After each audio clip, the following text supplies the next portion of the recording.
let's face it, mentorship can be a pretty broad term, and it gets tossed around in youth programs, school systems, nonprofits, even corporate trainings. But when we put the words trauma-informed in front of it, we're talking about something much more intentional, something that doesn't just support young people, but actually helps them heal their brains, rebuild trust, and give them the foundation that they didn't get in their early years. So what exactly is trauma-informed mentorship, and how is it different from just being a good role model or a nice adult? And that's what I want to do today, is unpack that, because as someone who delivers trauma-informed mentorship or is a trauma-informed mentor, I do not want you to be confused at all by what you mean by being trauma-informed. And it is not just a buzzword. It's not just something we're saying because it sounds good and it's on trend. It is very intentional, very meaningful. And if you know exactly the intention behind your trauma-informed mentorship, you'll feel more confident in your role. And then you'll be able also to spread the word that it isn't just a buzzword, and this is really what it means. So I want to give you that confidence today. I'll roll that intro and then we'll unpack it. I'm Rebecca Britt, and this is the Stable Moments Podcast. I started this podcast to understand from all perspectives how we can help end the foster care crisis. The overwhelming response was we need to support our local communities. Unwanted, abandoned, orphaned children are the community's responsibility. We must support, guide, love, invest, raise up generations that will nurture, love, and support their own children to end this crisis. So the purpose of this podcast is to build an army of people that are interested and willing to take responsibility of our foster youth and who are supportive of foster and adoptive families. This is the on-ramp for people who want to get involved but might not know where to start. I want this to be a place where community members feel like they can make a difference, where they feel good enough to make that difference, and believe that they can be a big deal in the life of a child. Thanks for being part of our community. Together, we can end the foster care crisis. Welcome to the Stable Moments Podcast. Before we get started, I want to make sure that you know about our free webinar that tells you everything you need to know about our trauma-informed mentorship model. That's over at stablemoments.com/webinar. It shows you everything that you need to start a Stable Moments program in your community, or at least offer trauma-informed mentorship. You'll also learn what mentorship programs get wrong and what sets us apart. So even if you're just trying to learn about mentorship or possibly start a mentorship program where you are, you can see what you don't want to do as well in that webinar. stablemoments.com/webinar.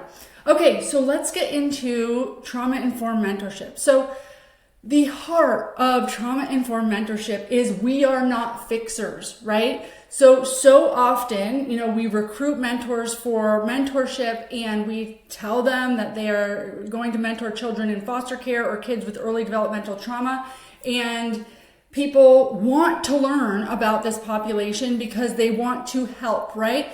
But there is something about helping which also can seem like fixing.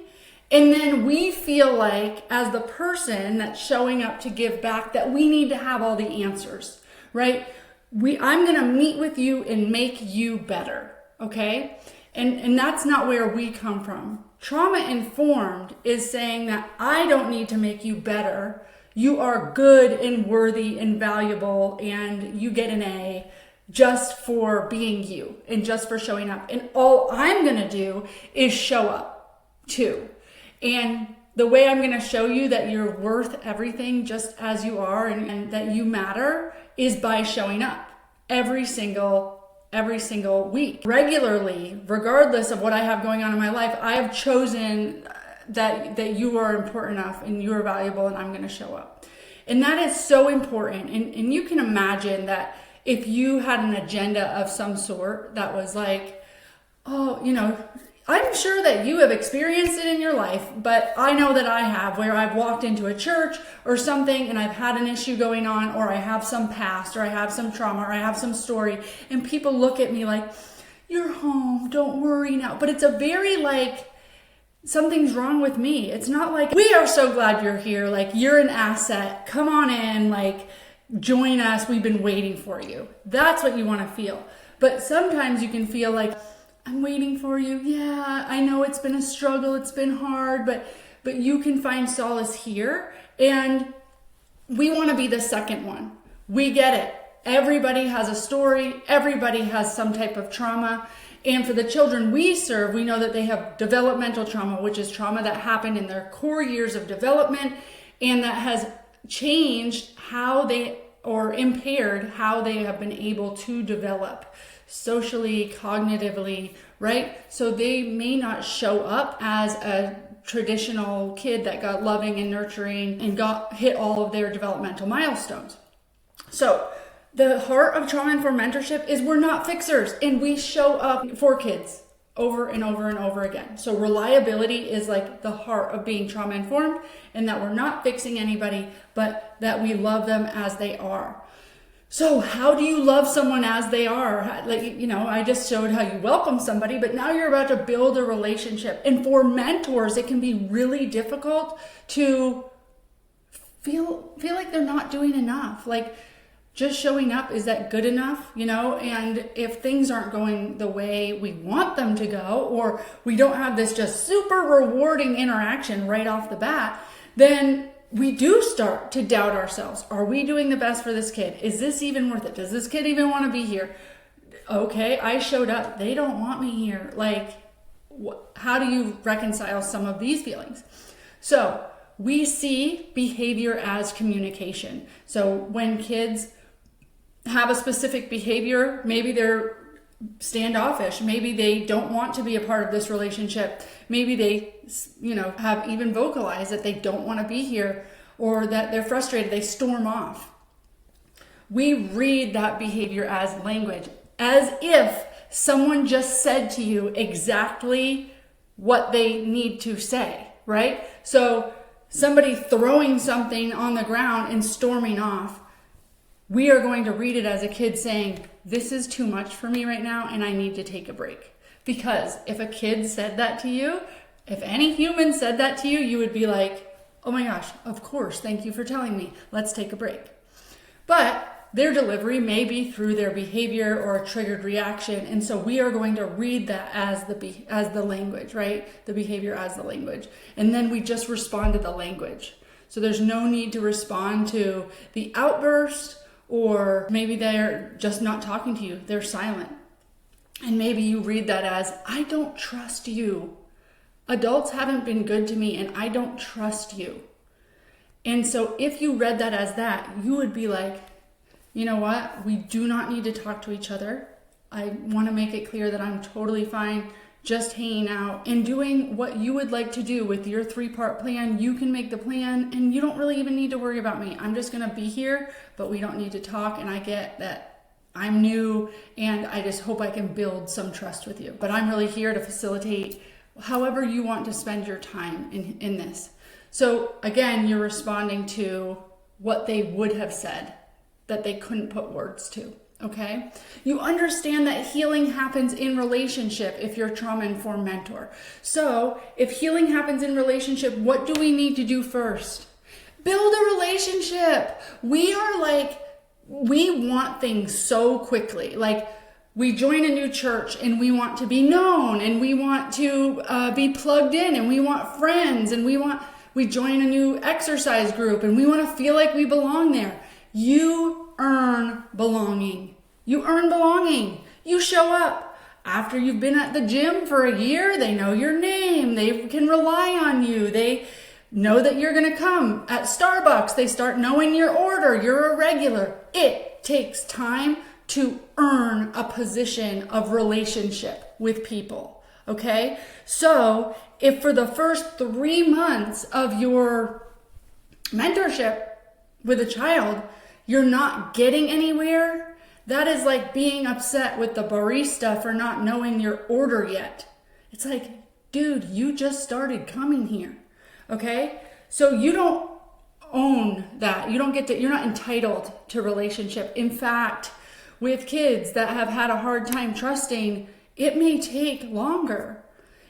But the only way you need to to build relationship is show up. Again, like you just need to go and go and go and be a regular. Show that you're like, this is a new thing in my life I'm doing. You are a new thing in my life that I value, and I'm going to keep showing up.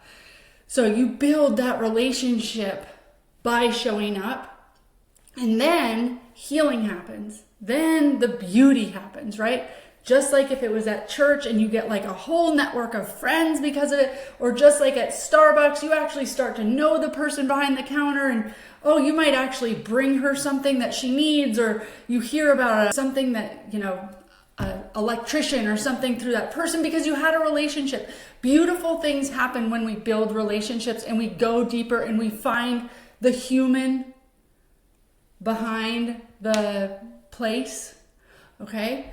And that is going to happen after you've built the relationship. So one, you have to put that time in, not having an agenda. I'm going to fix you. I'm going to do something. You're something to check off, but I'm like building a relationship, and all I have to do to build a relationship is show up. Cool. And at some point, some of those little magic moments start to happen where they remember something about you. You remember something about them. You complete a task together. Maybe it's a several week task, an accomplishment that you didn't think you could do.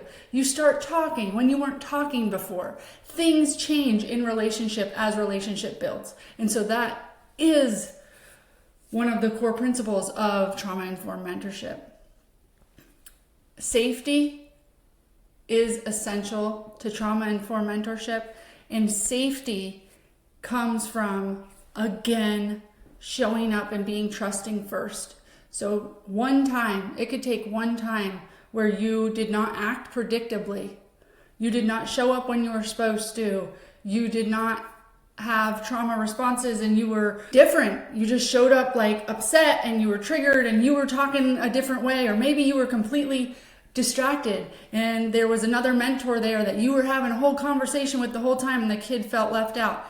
That one incident can affect safety for the kid, because what we've established is that this is a one-on-one mentorship program. You have my attention, you have my time for this 1 hour, and I'm going to show up and I'm going to be the same person each time.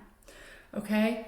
And so that routine is really, really important. And then not being judgmental. Okay? So we're not going to make assumptions about this child.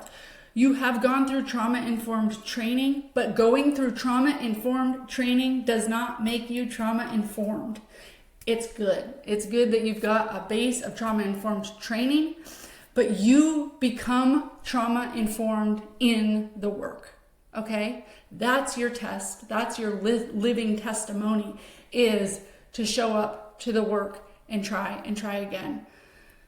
So you need to have empathy for the child's experience. Understand that they have developmental trauma, that they have a past, that we all have a past that has affected them up until this point, and may be the reason why you need to respond and react to them in a more trauma-informed way. But you are not assuming that you know what happened to the kid. You're not assuming that they have developed a certain way. You're not assuming that they need anything. You're there to understand, yes, we're working with kids that may present with some challenges, and now I get to know you. Now I get to know you. And the kid and you will develop a relationship, and that's all that needs to happen, okay? So that's trauma-informed mentorship, showing up, not judging, being empathetic, working it out, building a relationship, okay? So what that looks like in practice is just getting to know someone. And how do you do that? Thankfully, we do have activities that will help you get to know people. And honestly, in the beginning, when you're getting to know somebody, it can be weird. So, think of those like conversations cards they have for like new couples or date night so that you get to know each other. We have meaningful moments cards to help with that. But we also have activities like the All About Me activity, where you can both build a collage of who are you?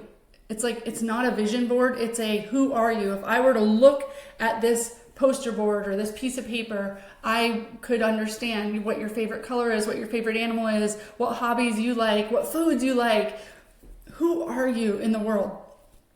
And for kids with trauma, that can be really, really difficult to understand an identity. So we just start with like, do you like pizza? Like, what's your favorite restaurant? What kind of animals do you like? And we start to help them build that identity. But what a beautiful way to get to know someone. And then those are pieces that you can use later to refer back to. Oh, I remember you like this because of that first activity we did. And of course, all of our activities spark discussion so that you can get to know each other better, and the mentor can share their experience and they can share their experience and actually build a relationship based on doing some activities together.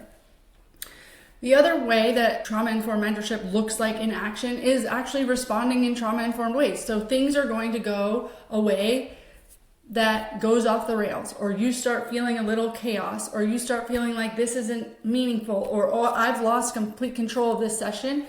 And that is where you can have a trauma-informed response. Now, we have a trauma-informed response cheat sheet that is free for anyone. You can get that at stablemoments.com/responses. And that like gives you a scenario and the exact thing that you would say. But my favorite trauma-informed response is blaming me. So, oh, I'm sorry. This is really hard for me to understand. Can we slow down? I'm having a hard time. Oh, I got a little bit scared with that. I'm sorry, I need things to go this way. Are you okay with helping me?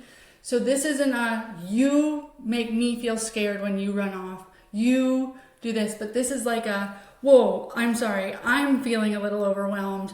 I'm old, I can't handle when things are that loud. I'm old when I can't handle things that fast. Can you help? Can we slow this down together? So blaming yourself, that all happened a little too fast for me.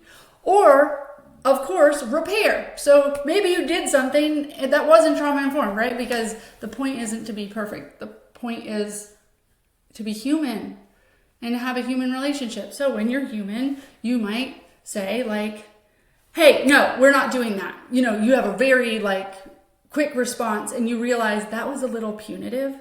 And I didn't like how that sounded coming out of my mouth. I also didn't like the child's reaction to that. So, and maybe it was just your tone, because can we tell kids like, no, that's not safe. We need to put that down. If you're not able to put that down, then I'm going to need to take it from you to keep us safe. Yes, we tell kids that, but we may not do that in a tone that feels punitive or shaming. So say you do that. You're like, you have the tone. You can just say, hey, I did not like how that sounded coming out of my mouth. And I think I got nervous, scared, and I wanted to shut it down, but I reacted instead of responded. And I want to let you know that that's not your fault. That's just how I reacted. But could we have a do-over, or could we try that again? And just being able to say, hey, I didn't like that. We get to try again. And showing a kid that we get to try again is so huge, because kids we all wish we could try again. We all wish that we had unlimited chances at being a good human, at showing up in the most aligned way, the way that we're proud of. And how often do we show up as someone we're not necessarily proud of? Maybe several times a day, right? And if we got do-overs, how relieving would that be? So building in that repair is also what that looks like. And then role modeling. I love role modeling because you don't have to know any answers. So like, let's say you're like, what if a kid asks me this? Or what if they want to do this and I don't know how? Beautiful, because you don't know how, you don't know what to say. So you just get curious and you role model, well, how would we figure out how to even do that? Or that's a great question. Who would we ask? Getting curious and saying like, I don't know what to do when this happens. How can we figure out what to do? Okay, so you role model for them. Also saying like, hey, sorry, I didn't like how that sounds. Doing that repair work. I'm sorry I did this. Can I get a do-over? You're role modeling for them that they could maybe do that one day. So if you're sitting there with a kid and you're like, oh, I did not like how that sounded. What are we going to feel like inside? I hope this session ends. I want to go home. I want to forget this and I don't want to bring it up again. We've probably done that a million times at work or with a spouse or with family members where we're just like, just get this over with so that we can take time and space and never bring it up again. But you are always going to get more of a reward out of saying, hey, can we talk about what really happened here? This is how it was for me. Can you tell me how it was for you? I'd like to do better next time. How can I do better? Thanks for talking this through with me. That would always be better. And you have a duty, a responsibility when you're with a kid to actually do that. You really don't get to just sit there and go, I want this to be over. I can't believe I did this. I want the kid to forget about it. So I'm just going to go home and never bring it up again. You have a duty as an adult, okay? That if your intention is to further healing and build relationship, you have a duty to say, this is really uncomfortable, but we're going to talk about it. And maybe you talk about it next time. Maybe you're just not there right then. But next time you're like, hey, this happened to me for last time and I got really frustrated. I got quiet at the end of our session and I was processing these emotions, and it has nothing to do with you. That's what I want you to know. And I don't know if you even noticed it, but can we talk about it? And I just wanted to let you know that I'm sorry and we can move on from here. Okay? So you have a duty to do the repair work and not let things just get awkward and not talk and awkward and not talk. Okay? So that's what it looks like. It is tough to be a role model, but if you put that on as a badge that you're going to be a role model, then you can do the hard work because you're showing somebody what's possible, right? It has nothing to do with you. It doesn't have to do with you and your feelings and wanting to escape and all of that. It has to do with the kid. So you have to do the best thing for the kid. So that brings me to doing your own work, because you are going to be triggered. We all have triggers. We all have things we're working through. We all have situations where we're trying to do good, but we don't feel like things are going the exact same way. And we all could use to be more aligned with the person that we are proud of, the person that we feel like is our highest and best self, right? And part of being trauma informed is having the willingness to look inside. Look at your own patterns. Look at how your past trauma shows up in your life today. What are the stories? What are the beliefs you have that have you react, respond in the ways that you do? How do you walk through life? And are you walking through life in every moment as your highest and best self? And I know that I can say, like, no, not 24/7. So starting to do some of that inner work is really where trauma-informed mentorship comes. It's like saying, hey, if I'm saying that I want to help someone else, I have to help myself first. And if I'm saying I want to be trauma-informed, and I want somebody to heal their trauma, would I be willing to look at my own trauma? So that's the real step to take.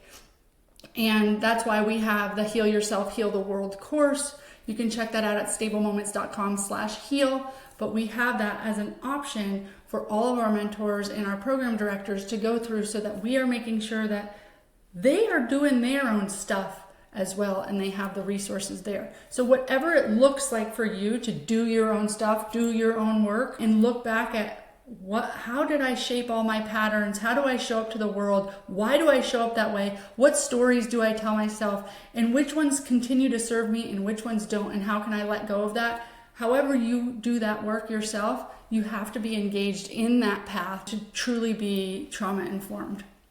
Okay? So why does trauma-informed mentorship work?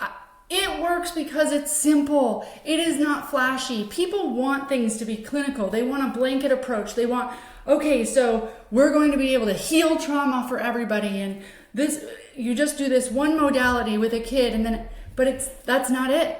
It's not flashy. It's not clinical. And even the activities that we have are not the crux of our work.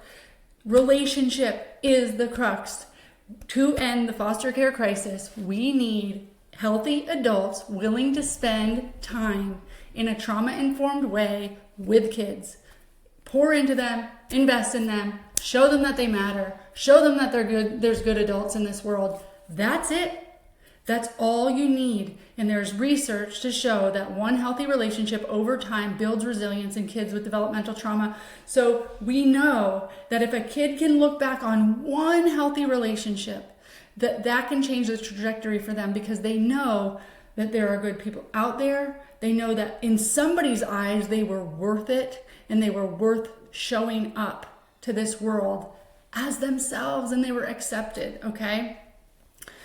If you want to start a trauma-informed mentorship program, Stable Moments has it all for you. It's a plug-and-play program. Again, you can check out our free webinar at stablemoments.com/webinar. I hope you have a better understanding of it's not just a buzzword. We're showing up, we're building relationships, we are having trauma-informed responses, we're repairing our relationship, we're role modeling, all right? Okay, until next time, guys, thank you for everything you do.